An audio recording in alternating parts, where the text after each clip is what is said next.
तो फिल्म शुरू होती है और हम एक बूढ़ी औरत को देखते हैं जो अपने बीमार हस्बैंड के साथ बिल्कुल अकेली रहे। उसके हस्बैंड की हालत बहुत खराब थी और उसे अकेले ही उनकी देखभाल करनी पड़ती है। एक दिन बूढ़ी औरत जब अपने कमरे में बैठकर सिलाई का काम कर रही थी तो अचानक उसे रूम से कोई आवाज आती है, इसलिए वो अपने हस्बैंड के पास आकर उन्हें देखने लगी। अचानक उसे बाहर से भेड़िए के गुर्राने की आवाज आई जिससे वो बुरी तरह डर कर सहम जाती है। तभी हम देखते हैं कि उनकी सारी भेड़ें भी किसी चीज को देखकर डर जाती हैं और शोर मचाते हुए इधर उधर भागने लगती हैं। और वो थी एक डरावनी बुरी आत्मा जो उनके फार्म में घुस गई थी। अब बूढ़ी औरत जब किचन में काम कर रही थी तो उसके पीछे रखी कुर्सी अचानक से हिलकर और पीछे हट जाती है, जिससे वो समझ गई कि आत्मा मेरे आसपास ही है। अगले दिन बूढ़ी औरत का बेटा और बेटी जिसका नाम लुइस था वो अपने मॉम डैड को देखने के लिए घर आते। अब ये दोनों बहन भाई जिस तरह से अपनी माँ से बात कर रही थी वो देखने से साफ लग रहा था जैसे दोनों बच्चों की अपनी माँ से नहीं बनती और उनके बीच कोई अंडरस्टैंडिंग नहीं है। वो बूढ़ी औरत अपने दोनों बच्चों को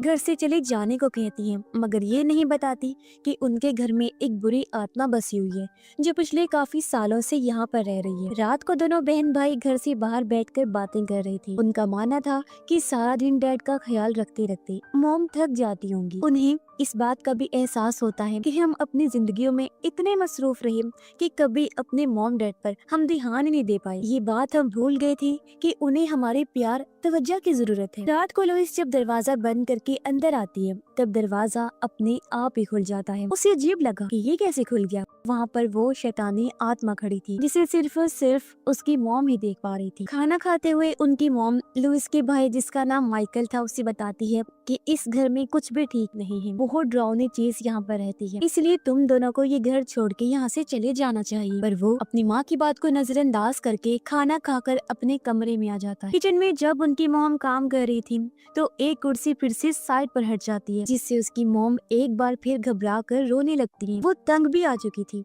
इसलिए हाथ में पकड़े चाकू से वो अपनी उंगलियां ही काटने लगी। अगली सुबह जब लुइस और माइकल फार्म में गए तो ये देखकर दंग रह जाते हैं कि उनकी माँ ने अपनी जान ले ली है। दोनों बहुत दुखी हो जाते हैं। उन्होंने अपनी माँ की लाश को वहाँ से उतारा जिसे पुलिस लेने आ जाती है और दोनों बहन भाई गहरे सदमे में चले जाते हैं और वो अपने डैड के पास जाकर चुपचाप बैठे रहते हैं। इसी बीच हम इनकी पड़ोसी को देखते हैं जिन्हें भी उनकी माँ की ऐसी दर्दनाक मौत का बहुत अफसोस हो रहा था क्योंकि उनकी मॉम और वो पड़ोसी अच्छे दोस्त हुआ करते थे। इनके घर में अब एक नर्स आती है जो उनके डैड की देखभाल करती थी। वो दोनों को बताती है कि आप लोगों की मॉम अकेले में बड़बड़ाती रहती थी, ऐसा लगता था जैसे किसी से बात कर रही हूँ। ये सुनकर लुइस सोचती है कि न जाने कितना मुश्किल टाइम गुजर रहा होगा हमारी मॉम डैड पर। उसे पछतावा होता है कि उस टाइम पर हमने उन्हें अकेला छोड़ा। अब इसी पछतावे की वजह से वो अपने डैड की देखभाल करने की जिम्मेदारी ले लेती है। वो फिर अपनी मॉम के उस कमरे में गई जहाँ वो सिलाई करती थी। लुइस देखती है कि वो उसकी शादी के लिए गाउन बना रही थी। ये देख उसे और दुख हुआ। लुइस जब नहा रही थी तो उसी बाथरूम में किसी के कदमों की आवाज सुनाई देती है। वो आवाज लगाकर पूछती है, माइकल क्या तुम हो यहाँ? मगर आगे से कोई जवाब नहीं आता। इसलिए अब जब लुइस पर्दा हटाकर देखती है तो अपने डैड को वहाँ खड़ा हुआ पाती है जो बहुत अजीब हालत में थे,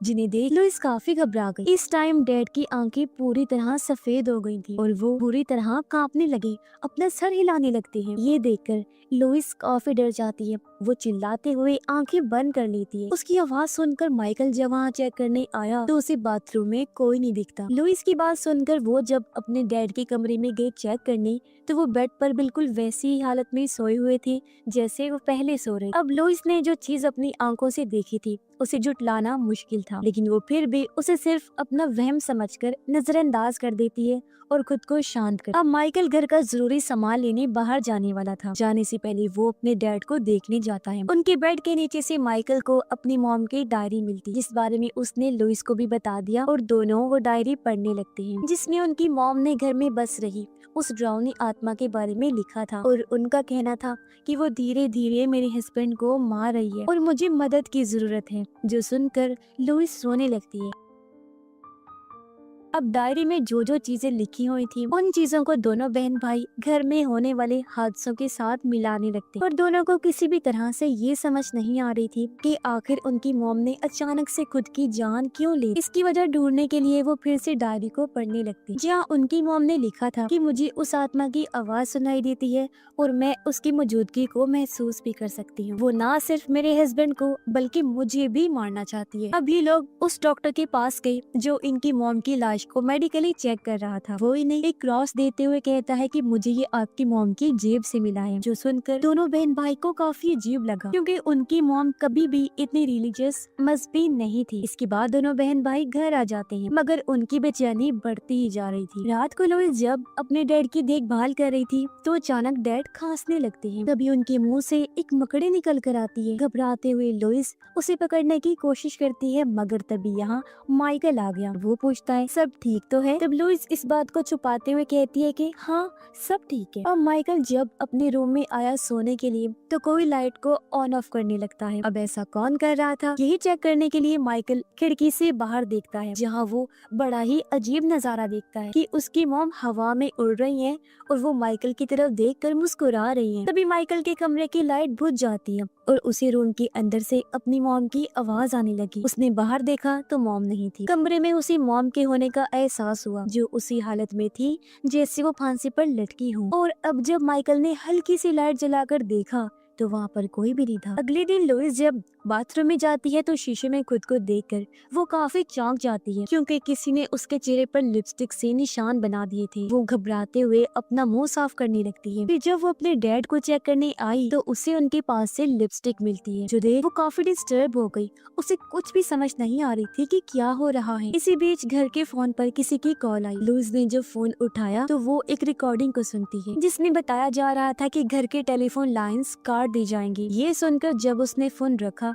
तो एक और कॉल आती है। इस बार जब लुइस ने कॉल उठाई तो मॉम की आवाज सुनती है जो उन्हें इस घर को छोड़ जाने का कहती है। माइकल जब वापस आया तो वो घर के बाहर चर्च के फादर को देखता है जो लुइस और माइकल के बारे में पहले से ही जानती थी। वो उन दोनों को बताते हैं कि तुम्हारी मॉम अक्सर मुझसे मिलने आया करती थी, जिस वजह से ही मैं तुम लोगों को जानता हूँ। वो उन्हें अपना नंबर देते हुए ये कहते हैं कि अगर किसी मदद की जरूरत हो तो मुझसे राब्ता कर लेना। पर ये सुनकर दोनों को लगता है कि शायद उस शैतानी आत्मा से जुड़ी हुई बातें फादर ने ही मॉम के दिमाग में डाली हो, इसलिए माइकल उन्हें घर से जाने को कहता है। उनके जाने के बाद माइकल अपनी वाइफ और बच्चों को कॉल करके कहता है कि मैं तुम्हें बहुत याद कर रहा हूँ और तुम्हारे पास आना चाहता हूँ। अब लुइस जब फार्म में जाकर अपनी मॉम की डायरी पढ़ती है तो उसे कांच टूटने की आवाज आती है। लुइस को लगा कि शायद माइकल ने कुछ तोड़ दिया है। उसने जब मुड़कर देखा तो वहाँ पर कोई भी नहीं था, लेकिन इसी बीच हम उसके पीछे दीवार पर शैतानी परछाई को नोटिस कर पाते हैं। अब लुइस को भी लगने लगता है जैसी मॉम की आत्मा वाली बात ठीक है। इस बारे में वो माइकल को कहती है। तब उसका भी यही कहना था कि अब मुझे भी इस बात पर यकीन होने लगा है, और वो लुइस को उस रात के बारे में बताने लगता है जब उसने अपनी मॉम को हवा में उड़ते हुए देखा था। कुछ देर बाद जब दोनों घर के अंदर आ गई तो उन्हें बाहर किसी की मौजूदगी का एहसास हुआ, जिसके साथ ही उन्हें कोई चीज खुरचने की आवाज भी आती है। उन्होंने जब बाहर देखा तो वहाँ चर्च के फादर थे, मगर इस बार उनकी आंखें पूरी तरह सफेद हो गई थी। इसे दोनों समझ जाते हैं कि ये फादर नहीं बल्कि आत्मा है जिसने फादर का रूप लिया हुआ है, क्योंकि वो किसी का भी रूप ले सकती है। अब इनका पड़ोसी लुइस और माइकल की मदद करने के लिए कॉल करता है। लुइस ने कॉल उठाई तो थी मगर वो बंद हो गई। पर तभी हम देखते हैं कि वो आत्मा अब पड़ोसी पर हमला करने वाली है, क्योंकि वो इनकी मदद जो करना चाहता था। आत्मा लुइस के रूप में पड़ोसी के घर आ जाती है और उसके सामने वो अपने जिस्म पर और चेहरे पर कट्स लगाने लगती है चाकू से। उसे देखते ही पड़ोसी भी समझ गया कि ये असली लुइस नहीं है। अब आत्मा पड़ोसी के पास आकर कान में कुछ कहने लगती है, जिसके अगले ही पल पड़ोसी शूट करके अपनी जान ले लेता है। यानी इस तरह ये आत्मा किसी भी इंसान को अपने वश में करके अपनी जान लेने पर मजबूर करती है, जैसे पहले उसने उनकी मॉम के साथ किया और अब पड़ोसी के साथ भी।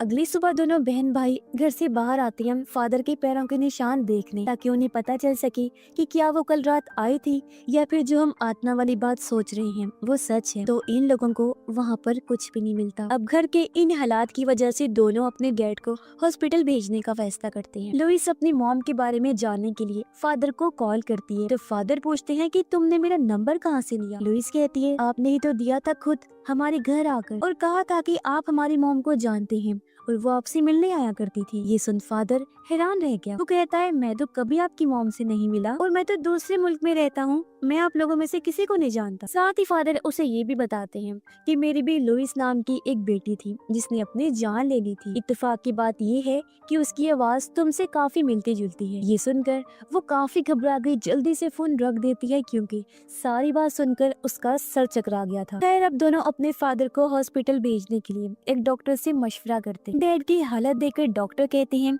कि वो बहुत कमजोर हैं, क्या पता वो सफर की थकान बर्दाश्त न करें, उनकी जान भी जा सकती है, तो उन्हें घर के अंदर ही रखना ठीक रहेगा। अब उनके डैड की नर्स कहती है कि आपके डैड को आप दोनों के प्यार की जरूरत है और मुझे उम्मीद है कि इस तरह वो ठीक हो जाएंगे, क्योंकि मैंने आपकी मॉम को आप दोनों के बगैर तड़पते हुए देखा था। अब लुइस और माइकल जब फार्म में आती हैं तो उनके होश उड़ गए, क्योंकि वहाँ बहुत सारे जानवर मरे हुए पड़े थे जिनको बुरी तरह चीर फाड़ करके खाया हुआ था। ये देख दोनों समझ गए कि ये काम किसी भेड़िए का नहीं हो सकता। उन्हें आत्मा पर शक हो रहा था और अब वो बड़ी सी आग जलाकर सभी जानवरों को उसमें फेंक कर जला देती। अब इन हालात की वजह से माइकल काफी इमोशनल हो गया था। वो एक जानवर जो प्रेग्नेंट थी जिस बात में आकर उसे बात करता है, कहता है कि मैं तुम्हें कुछ होने नहीं दूंगा। और क्योंकि अपने डैड और बहन को लेकर भी वो जज्बाती हो गया था, इसीलिए उनके साथ रहने का सोचता है। साथ ही लुइस को ये भी कहता है कि मुझे अब इन चीजों से डर लगने लगा है। कुछ देर बाद माइकल को फार्म में से किसी की आवाज आती है। वो जब चेक करने गया